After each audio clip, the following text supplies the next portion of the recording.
Students problem solve करेंगे हम introduction to friction से रिलेटेड। हमारे पास स्टेटमेंट कुछ इस तरह है, how much is the force of friction between the wooden block and of mass 5 kg and the horizontal marble floor. The coefficient of friction between the wood and the marble is 0.6. अब सबसे पहले हम इस statement के मुताबिक जो है एक वुडन ब्लॉक है वो हम ड्रॉ करने की कोशिश करते हैं स्टूडेंट्स की। ये मेरे पास एक वुडन ब्लॉक है, ठीक है, और इसको मैंने किस सरफेस के ऊपर रखा हुआ है, एक मार्बल फ्लोर के ऊपर रखा है, ठीक है। आप देख सकते हैं कि हमारे पास अब एक मार्बल फ्लोर भी हम बना लेते हैं व्हाइट कलर से। हमारे पास जो है वो एक मार्बल फ्लोर है। अब अगर हम देखें स्टूडेंट्स के हमारे पास जो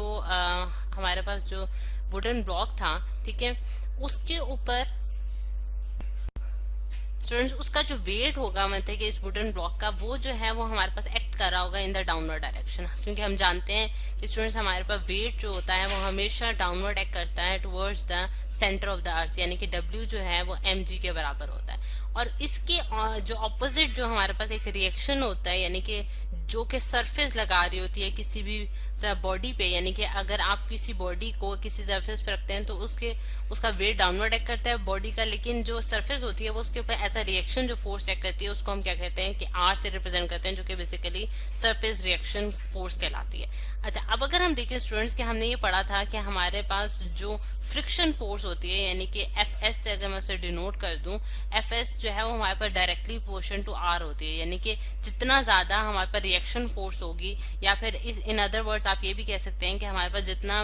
वेट होगा, ठीक है, बॉडी का, उतना ही कांटेक्ट दो सरफेसेस के दरमियान जो है वो स्ट्रांग होगा। यानी कि कांटेक्ट फोर्स जो है, जो दो चीजों का आपस में जुड़ना है वो जो है वो बहुत ही ज्यादा मजबूती से जुड़ी होंगी, और जब मजबूती से जुड़ी होंगी तो उनके दरमियान जो रगड़ है, या फिर जिसे आप ये कह सकते हैं कि हमारे पास जो रेजिस्टेंस है वो ज्यादा होगी, यानी कि आप उसको स्मूथली एक दूसरे पे स्लाइड नहीं कर सकते। जब आप स्लाइड नहीं कर सकते तो इसका मतलब है कि आपके पास फ्रिक्शन जो है वो एग्जिस्ट करती है, जो कि बेसिकली रेजिस्ट कर रही होती है हमारी मोशन को। तो फिर उस केस में हमारे पास जो Fs जो है वो हमारे पास बहुत ज्यादा हो जाता है, और Fs जो है बेसिकली हमारे पास क्या होती है students, force of limiting friction होती है, ठीक है, यानी कि मैक्सिमम वैल्यू जो फ्रिक्शन की हमें जो हम मतलब कि हम जिसे फेस कर रहे होते हैं, जो मैक्सिमम वैल्यू हम फेस कर रहे हैं फ्रिक्शन की, वो हमारे पास क्या कहलाएगी कि फोर्स ऑफ लिमिटिंग फ्रिक्शन कहलाएगी। अच्छा, अब अगर ये जो स्टेटमेंट स्टूडेंट हमने लिखी है इसके मुताबिक अगर हम डाटा कलेक्ट करें अपने इस स्टेटमेंट से, तो हम क्या डाटा कलेक्ट करते हैं कि हमें एक तो सबसे पहले हमें मैस दिया हुआ है, ठीक है, यानी कि मैस हमें दिया हुआ है 5 kg का, और उसके बाद हमें ये बताया गया है कि आपने हॉरिजॉन्टल सरफेस मार्बल फ्लोर पे मतलब मार्बल की जो फ्लोर है वो हॉरिजॉन्टल एक्सिस पे लाई करती है, और उसके बाद आपने वुडन ब्लॉक रखा है। अब ये दोनों जो पोजीशन इनकी है स्टैटिक पोजीशन पे लाई कर रहे हैं, और कोफिशिएंट ऑफ फ्रिक्शन जो है जो कि म्यू से हम डिनोट करते हैं स्टूडेंट्स, उसकी वैल्यू भी हमें गिवन है जो कि 0.6 है, और आपने जो है फाइंड आउट करना है Fs की वैल्यू आपने फाइंड आउट करनी है, ठीक। अब इसका सोल्यूशन देखते हैं स्टूडेंट्स, हमारे पास सोल्यूशन क्या होगा। सोल्यूशन जो है, बल्कि इसको हम ऊपर ही लिख लेते हैं स्टूडेंट्स यहाँ, ठीक है। सोल्यूशन में जो हमने पहली चीज देखी है स्टूडेंट्स वो ये है कि हमारे पास एक बात जो हमें मालूम है, जो कि हमने इस टॉपिक में भी देखा था कि फ्रिक्शन वाले टॉपिक में, कि हमारे पास Fs जो है वो डायरेक्टली प्रोपोर्शनल टू R होती है, और अगर इसी इक्वेशन को मैं इसकी प्रोपोर्शनैलिटी को इक्वालिटी में चेंज करूँ तो मुझे मालूम हो जाता है कि Fs जो है वो म्यू R के बराबर है, और जबकि म्यू जो है वो हमारे पास कोफिशिएंट ऑफ फ्रिक्शन है, ठीक है, जिसे हम कहते हैं कि ये हमारे पास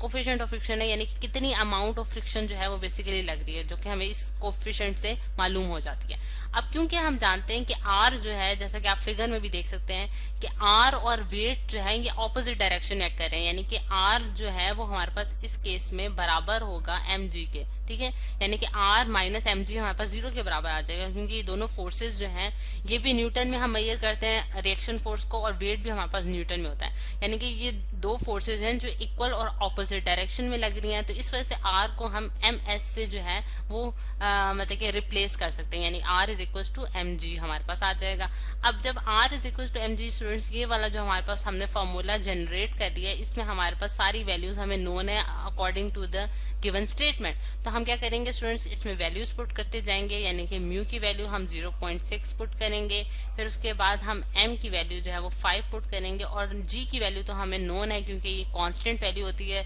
जो कि हमारे पास 10 मीटर्स पर सेकंड स्क्वायर होती है, ठीक है, जो कि हम कहलाते हैं, जो कि हमारे पास कहलाती है एक्सेलरेशन ड्यू टू ग्रेविटी। तो आप जो है स्टूडेंट्स इसमें जब वैल्यूज पुट करेंगे और जब आंसर आप कैलकुलेटर की मदद से निकालते हैं तो आपके पास आंसर आता है 30 न्यूटन का, ठीक है। यानी कि 5 इंटू 10 इंटू 0.6 करते हैं तो आपके पास आंसर क्या आ रहा है स्टूडेंट्स, 30 न्यूटन। और ये हमारे पास बेसिकली स्टूडेंट्स जो फोर्स ऑफ फ्रिक्शन है, जो कि लिमिटिंग फ्रिक्शन जिसे हम कहते हैं,